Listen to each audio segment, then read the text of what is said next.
అనగా అనగా మన దేశంలో వీరాధి వీరులకు నెలవైన పాటలీపుత్రాన్ని చంద్రసేనుడనే మహారాజు పాలిస్తూ ఉండేవాడు. వలచి వరించిన చిన్న భార్య రూపవతి క్రీగంటి చూపుల కైపులో విలాసంగా కాలక్షేపం చేసేవాడు. వారికి 3 బిడ్డలు కలిగారు.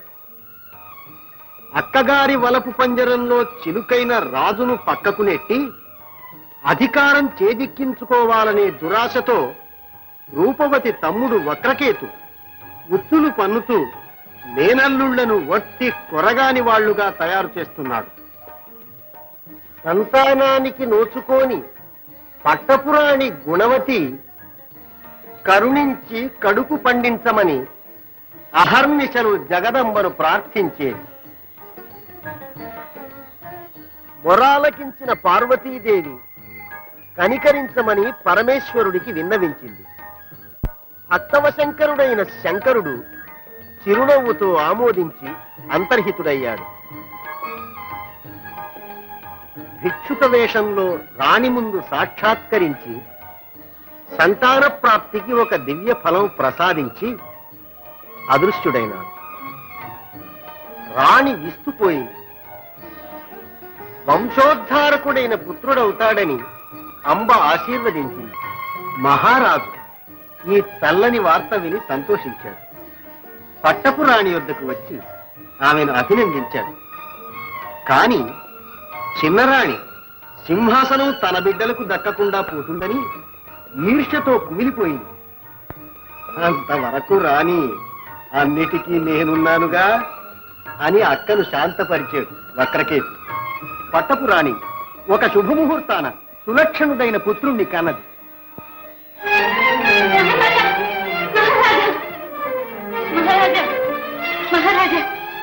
యువరాజు యువరాజు యువరాజే ప్రభు. శ్రవణానందమైన వార్త. అపేక్షతో నిరీక్షిస్తూ ఉన్న నృత్య కోటికి దీనుల విందు భావి మహారాజు జన్మించారు. ఈ పుత్రజననంతో మా వంశం తరించింది, మా ఆశ ఫలించింది. ఈ శుభ సూచకంగా దేవబ్రాహ్మణ కైంకర్యాలు జరిపించండి, ఉత్సవాలు చేయించండి. ఆస్థాన సిద్ధాంతుల్ని జాతక చక్రాలతో వేయించేయమనండి.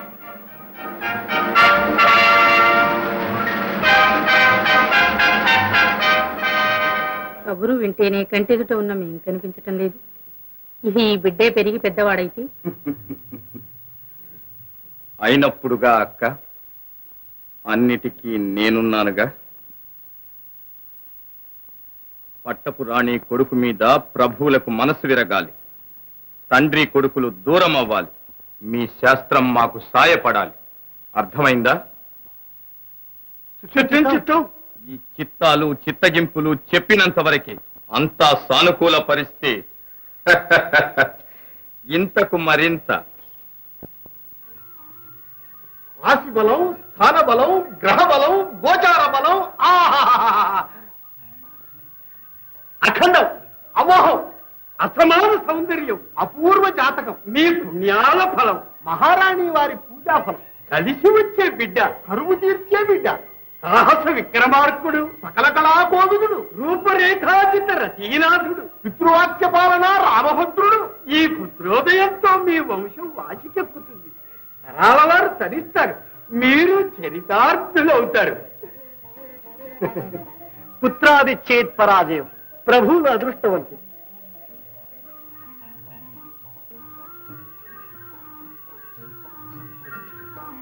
కానీ కానీ కానీ అనుమానిస్తారే? విశేషాలు వీణుల విందుగా వినిపించండి.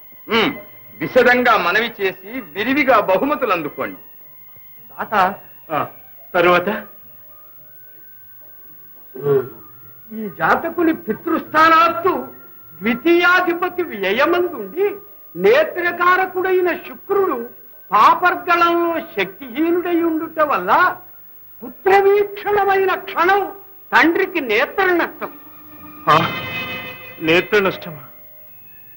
ఇంతటి మహర్జాతకునకు ఈ కళంకమా? జోస్యులు, ఈ అవయోగానికి నివృత్తి ఉందేమో చూడండి. దాతలు మన్నించాలి. శాస్త్రానికి తిరుగులేదు. చేతి గీత, నొసటి వ్రాత ఎవరూ మార్చలేరు. మానవ మాతృలం మేమెంత. మాట పొల్లైతే మా తలలు తెగించండి. అనుమానం అయితే జాతక చక్రం తిలకించండి. చూస్తే మాకేం చుట్టుకుంటుందో మీరే చుట్టబెట్టుకుపోండి. చిత్తం చిత్తం.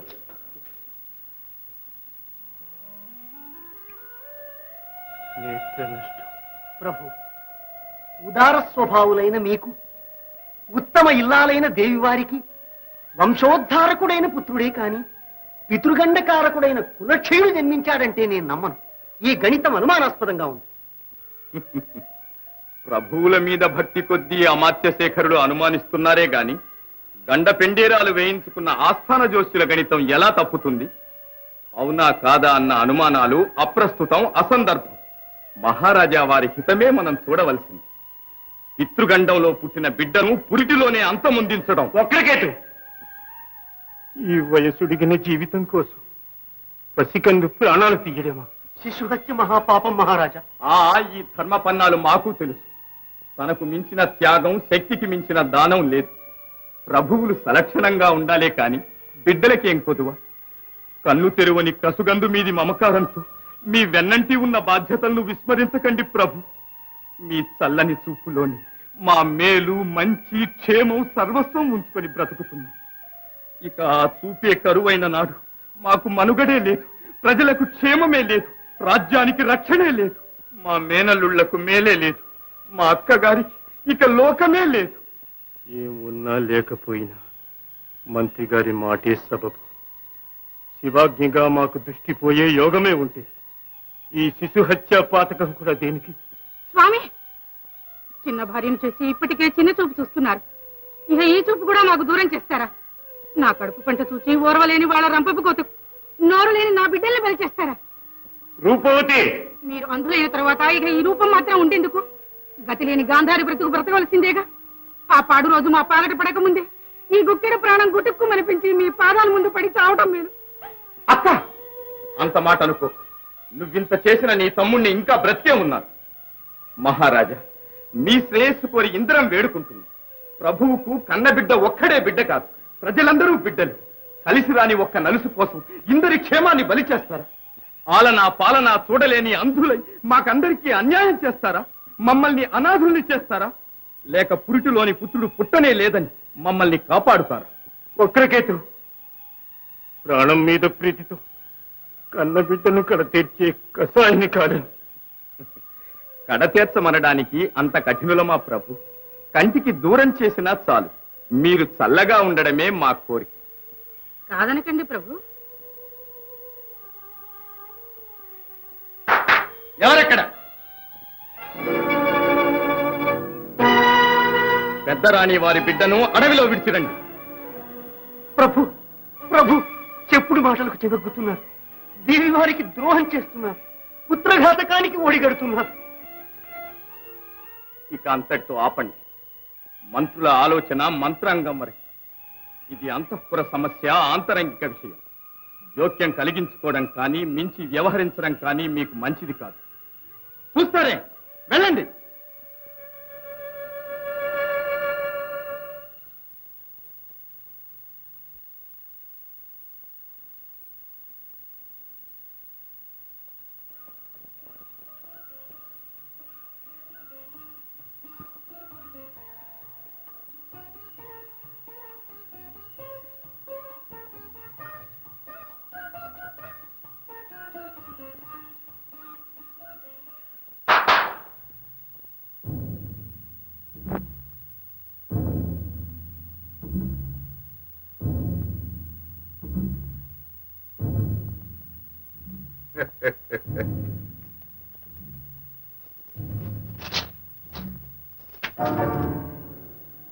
అడవిలో వదిలి రావడం కాదు, అంతమొందించడం.